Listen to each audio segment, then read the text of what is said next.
ત્યારે આપણને પ્રણામ. આજે આપણા જીવનમાં મૂળાને એવા શ્લોકનું પઠન કરીએ. સૌપ્રથમ આપણે ઉઠીને માતા અર્થાત તુલસી દેવીને નમસ્કાર કરીએ.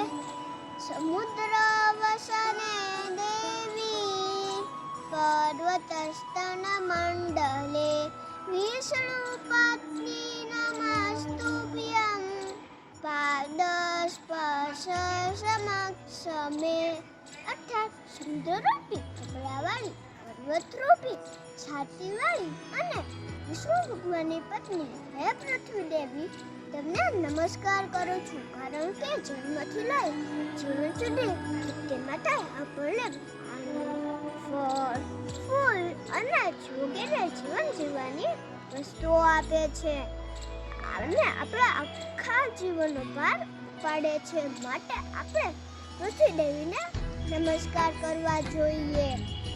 હવે બીજો શબ્દ એક સુભાષિત છે. યથા દેશ તથા ભાષા યથા રાજા તથા પ્રજા યથા ભૂમિસ્તથા તોયન યથા બીજસ્તથા અંકુર. અર્થાત આ સુભાષિતના શબ્દો કેટલા સુંદર છે. આમાં કહેવામાં આવ્યું છે કે જેવો દેશ તેવી ભાષા, જેવો રાજા તેવી પ્રજા, જેવો ભૂમિ તેવું પાણી અને જેવું બીજ તેવું અંકુર. આમાં કહેવામાં આવ્યું છે કે પ્રજા હંમેશા તેના રાજાનું જ અનુકરણ કરે છે. દાખલા તરીકે વિદ્યાર્થી હંમેશા તેના શિક્ષકનું અનુકરણ કરે છે.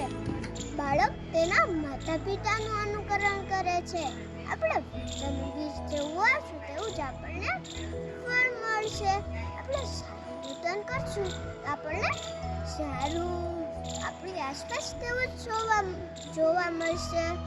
હવે ત્રીજો શબ્દ એ 15મા અધ્યાયમાં પુરુષોત્તમ યોગમાં ભગવાન વિષ્ણુ કહે છે કે અહં વૈશ્વાનરો ભૂત્વા પ્રાણીના દેહમાશ્રિતં પ્રાણાપામસમાયુક્તં પંચામ્ય ચતુર્વિધં.